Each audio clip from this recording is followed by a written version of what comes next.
గాంధీ భవన్లో పంచాంగ శ్రవణం మొదలైంది. టీపీసీసీ చీఫ్ మహేష్ కుమార్ గౌడ్ సహా ఇతర నేతలు హాజరయ్యారు. ఇప్పుడు లైవ్ చూద్దాం. శనగ, గోధుమ, మిర్చి, ధనియాలు విశేషంగా పండటం వల్ల ఎగుమతి ఎక్కువగా చేస్తారు. కాగితం, పంచదారలను కూడా ఎగుమతి చేసి విదేశీ మారక ద్రవ్యం పెరుగుతుంది. దేశంలోని గుప్తధనాలను వెలికి తీయుట, నూతన చట్టాలను చేస్తారు. కొన్ని విషయాల్లో రాజ్యాంగబద్ధంగా ఏర్పడిన సంక్షోభాన్ని తగ్గిస్తారు. చిన్న తరహా పరిశ్రమల వృద్ధి జరుగుతుంది. బంగారము, వెండి ధరలు హెచ్చుతగ్గులుగానే ఉంటాయి. ఇక ధాన్యాధిపతి కుజుడు. ధాన్యాధిపతి కుజుడు అయినందువల్ల ముళ్ళుగల ధాన్యాలు, ఎర్రని నేలలు, పంటలు, మెట్ట పంటలు, వేరుశనగ, మిర్చి, కంద, దుంప రకాలు, జొన్నలు, కందుల పంటలు బాగా ఫలించి దిగుబడి పెరుగుతుంది. రాగి, కస్తూరి, పగడాలు, కుంకుమ, నూలు, పట్టు, సిల్కు వీటికి మంచి ధరలు వస్తాయి.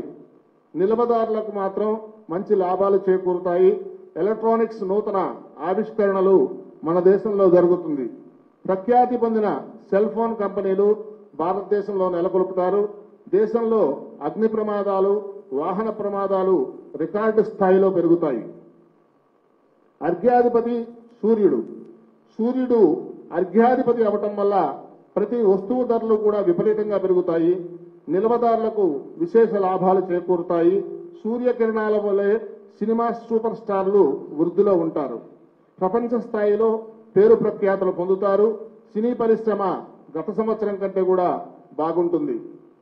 జర్నలిస్టులకు ఆదరాభిమానాలు పెరుగుతాయి. కొన్ని ప్రత్యేక పథకాలను ప్రవేశపెడతారు. పశుగణాభివృద్ధి, పాడి పరిశ్రమల వృద్ధి, ఎలక్ట్రానిక్స్, కంప్యూటర్, విద్యుత్ పరిశ్రమల్లో పారిశ్రామిక విధానాల్లో కూడా అనేక మార్పులు, అనేక సంస్మరణలు చేసి కొంతవరకు నిరుద్యోగ సమస్యలను తీరుస్తారు. మేఘాధిపతి సూర్యుడు. మేఘాధిపతి సూర్యుడు అయినందువల్ల మేఘాలు ఖండఖండాలుగా వర్షిస్తాయి. కొన్ని మండలాల యందు అతివృష్టి, కొన్ని మండలాల యందు అనావృష్టి కూడా ఉంటూ ఉంటుంది. సకాలంలో నైరుతి రుతుపవనాలు ప్రవేశించినా కూడా వర్షాలు కురువుట ఆలస్యం అయ్యే పరిస్థితి గోచరిస్తూ ఉన్నది. కందులు, వేరుశనగ, గోధుమలు, ఎర్రని ధాన్యాలు బాగుగా ఫలిస్తాయి. ఎర్ర సస్యాల వృద్ధి దేశంలోనూ రాష్ట్రంనందు కూడా భయోత్పాదము కలిగి ప్రజా నష్టం కలిగిస్తుంది. బంగాళాఖాతంలోనూ హిందూ మహాసముద్రం నందు తుఫాన్లు అధికంగా ఉంటాయి. తీర ప్రాంతంలో ఉన్న వారికి నష్టాలు, పంటలు పాడవును. దక్షిణ దిశలో మేఘాలు పుట్టుట వల్ల దక్షిణ, పడమర రాష్ట్రాల యందు అధిక వర్షాలు కురియును. తుఫాను ప్రమాదాలు కలుగుతాయి. కొన్ని సమయాల్లో మేఘాలు వర్షించుట ఆలస్యమయ్యేటటువంటి పరిస్థితి గోచరిస్తున్నది. రసాధిపతి శని. రసాధిపతి శని అవటం వల్ల దేశంలో కొన్ని అరాచక శక్తులు విజృంభిస్తాయి. భయానక సంఘటనలు, అలజలను కూడా సృష్టిస్తారు. నల్లని భూములు, నల్లని ధాన్యాలు కూడా ఫలిస్తాయి.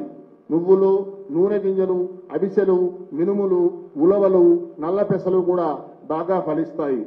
వీటి ధరలు పెరుగుతాయి. నిల్వదారులకు విశేషమైనటువంటి లాభాలు కలుగుతాయి. సరిహద్దు ప్రాంతాలందు మాత్రం యుద్ధ భయము, ఆందోళనకర సంఘటనలు కూడా జరిగే పరిస్థితి గోచరిస్తూ ఉన్నది. ఇనుము, సిమెంటు, కంకర, ఇసుక, మట్టి ధరలు కూడా విపరీతంగా ఉంటాయి. సరుకు దొరకట కష్టమయ్యే పరిస్థితి గోచరిస్తున్నది. అనేక దౌర్జన్యాలు జరుగుతాయి. ఈశాన్య రాష్ట్రాల యందు మాత్రం భయానక సంఘటనల వల్ల కర్ఫ్యూలు విధించే పరిస్థితి సూచిస్తున్నది. సైన్యం, పోలీసు వ్యవస్థలు రక్షణ కల్పిస్తారు. నూనె, నెయ్యిలకు గిరాకీ పెరుగుతుంది. నీరసాధిపతి బుధుడు. నీరసాధిపతి బుధుడు అయినందువల్ల పచ్చల ధరలు పెరుగుతాయి. విప్ప చెట్లు బాగా ఫలిస్తాయి. ఇప్ప పువ్వు ధర పెరుగుతుంది. పెసలు లాభాలు వస్తాయి. నూతనంగా మెడికల్ కాలేజీలు అధికంగా నెలకొల్పుతారు. నూతన పరిశ్రమలు కూడా ఎక్కువగా వస్తాయి. రసవస్తువుల ధరలు పెరుగుతాయి. చింతపండు, పంచదార, బెల్లం అధికంగా దిగుబడి వచ్చటం వల్ల ఎగుమతులు చేస్తారు. బంగారం, వెండి, పాదరసం ధరలు పెరుగుతాయి. వీటిని నిల్వ చేయు వారికి మాత్రం మంచి లాభాలు వస్తాయి. సంవత్సర ప్రారంభంలో ఖరీదు చేసి కార్తీకలో అమ్మకాలు జరుపుకునే పరిస్థితి సూచిస్తూ ఉన్నది. వ్యాపారం బాగుండి రికార్డు స్థాయిలో జీఎస్టీ వసూళ్లు అవుతాయి. అనేక పరిశ్రమలు కూడా నెలకొల్పేటటువంటి పరిస్థితి సూచిస్తూ ఉన్నది. ముఖ్యంగా ఆక్వా రంగం, పౌల్ట్రీ రంగం మాత్రం వృద్ధిని సాధిస్తాయి. ద్రవ్యోల్బణం తగ్గుముఖం పట్టుతుంది. ఇక సంవత్సరంలో ప్రతి ఒక్కరు కూడా ఉగాది పంచాంగ శ్రవణం అంటే నా రాశి ఎలా ఉంది, నా ఆదాయం ఎలా ఉంది, నా ఖర్చులు ఎలా ఉన్నాయి, ఇవే చూస్తారు తప్ప అసలు ఉగాది అంటే అసలు ప్రజలకు సంక్షేమం ఏ విధంగా ఉంది, ఎటువంటి పరిస్థితులు గోచరిస్తూ ఉంటాయి అనే విషయాల్ని మనం చూసుకోవాలి. వ్యక్తిగతంగా మాత్రం మన యొక్క జనన తేదీ, జనన సమయాన్ని బట్టి మాత్రమే ఆ వ్యక్తులకు ఇది తప్ప రాశి ఫలాల్లో అలా ఉంది ఇలా ఉంది అంటే అన్ని రాశులకి జరగాలని లేదు. లేకపోతే ఒక మేషరాశికి బాగుంది, ఈ షష్టగ్రహ కూటమి ఉన్నది, ఆ కూటమి ఉన్నది, ఈ భయాలకు ఎవరు కూడా గురి అవ్వక్కర్లా. ఎందుకంటే శాస్త్రము శాసిస్తుంది తప్ప శాస్త్రంలో మార్పుల వల్ల అనేక రకాలైనటువంటి డాక్టర్ డయాగ్నోసిస్ డిఫరెన్స్ ఎలాగో శాస్త్రులు జోస్యం చెప్పడం కూడా అదొక ఫ్యాషన్ అయిపోయింది. కాబట్టి ఎవరు కూడా భయాలకు గురి అవ్వక్కర్లా. మన కృషితో మనం ప్రయత్నం చేసినప్పుడు అన్నీ కూడా మనకు సముచితంగా వస్తాయి. దీని అంతటికీ కూడా ఆధ్యాత్మిక ఉన్నతి, ఆశీర్వాదము, ముఖ్యంగా మన తల్లిదండ్రుల ఆశీర్వాదం ఉండాలి. తర్వాత గురువు, దైవం నాలుగో వాడు. కాబట్టి మనం దయ్యాలకి భూతాలకి భయపడకుండా భగవంతుడిని నమ్ముకుంటే మనకు సక్రమమైన మార్గాన్ని, అన్ని పదవుల్ని ఇస్తాడు అని యొక్క ఆలోచనకి మనం సిద్ధమై ఉండాలి. ఇక ఈ సంవత్సరము అందరికీ కూడా ఆదాయ వ్యయాలు విశేషములు కలిగినదే పంచాంగము. ఈ పంచాంగము ఈనాటి సంవత్సరం ఏమిటయ్యా విశేషము అంటే చాలా అద్భుతమైనటువంటి విశేషం. ఈ సంవత్సరము విశ్వావసునామ సంవత్సరము. వకారం అనేది అమృత బీజము. వ, వి, వే ఈ అక్షరాలన్నీ అమృతత్వాన్ని కలిగిస్తాయి. ఇటువంటి విశ్వావసు ఈ పదములోనే ఒక అద్భుతం ఉన్నది. ఈ పదమే చాలా గొప్పది. ఎందుకంటే విశ్వావసు అనేది విశ్వేశ్వరుడు అన్న పదమునకు దగ్గరగా ఉంది. శృతి మంగళముగా ఉన్నది. అట్లనే విశ్వాసము మానవుడిలో అలా పెరిగేటట్లుగా ఉన్నది. అసలు ఈ పదానికి అర్థం ఏమిటయ్యా అంటే విశ్వం వసు యస్య సహా విశ్వావసు. మొత్తము ప్రపంచము విశ్వమంతా ధనముగా కలవాడు ఎవరో పరమేశ్వరుడు, ఆయన విశ్వేశ్వరుడు అని అర్థము. ఇంకొక అర్థం ఏమున్నది అంటే విశ్వేషాం జనానాం వసు అంటే ప్రజలందరికీ ధనము, ప్రజలందరికీ ధనము సంప్రాప్తించేటువంటి ఒక అద్భుతమైనటువంటి ఘట్టము ఈ విశ్వావసునామ సంవత్సరం. ఇటువంటి విశ్వవసు కావాలి. విశ్వావసు ఎందుకయ్యిందయ్యా దీర్ఘము అంటే మన జ్ఞానులు ఎంత గొప్పవాళ్ళు అంటే మన భాషలో ప్రతి పదము కూడా ఇది ఇలాగే ఉండాలి, అలాగే ఎందుకు ఉండాలి అంటే నీకు మానవుడికి ఆనందము ఐశ్వర్యము కలగాలి. కాబట్టి విశ్వస్య వసురాటోహో అని పాణిని మహర్షి సూత్రం చెప్పాడు. అంటే వసు రాట్ అనే శబ్దములు పరమైనప్పుడు విశ్వ అనే శబ్దమునకు విశ్వా అని దీర్ఘం వస్తుందయ్యా అన్నాడు మహర్షి. అందువల్ల విశ్వావసు అయిందది. విశ్వవసు కావలసిన పదం అంటే ఐశ్వర్యము యొక్క దీర్ఘిమ, ఐశ్వర్యము చాలా పొడవుగా అయ్యేటువంటి సంవత్సరము. సరే, ఏమి చెయ్యాలయ్యా ఉగాది నాడు? తత్ర చైత్ర శుక్ల ప్రతిపద ఆది రమాంత ఏవ మాసః ప్రాయేణ దాక్షిణాత్యై ఆద్రియతే అన్నాడు. ఇవన్నీ హేమాద్రి వంటి మహాగ్రంథములలో ఇవన్నీ మనకు వేదములో ఏవి చెప్పారో చెప్పబడిందో అదే శాస్త్రములలో, దర్శనములలో, ఇతిహాసములలో, పురాణములలో, సర్వవాంగ్మయములో, ధర్మశాస్త్రములలో ప్రపంచింపబడింది. అందువల్ల ఏం చెబుతున్నాడు అంటే తత్ర శుక్ల ప్రతిపదాది రమాంత ఏవ మాసః.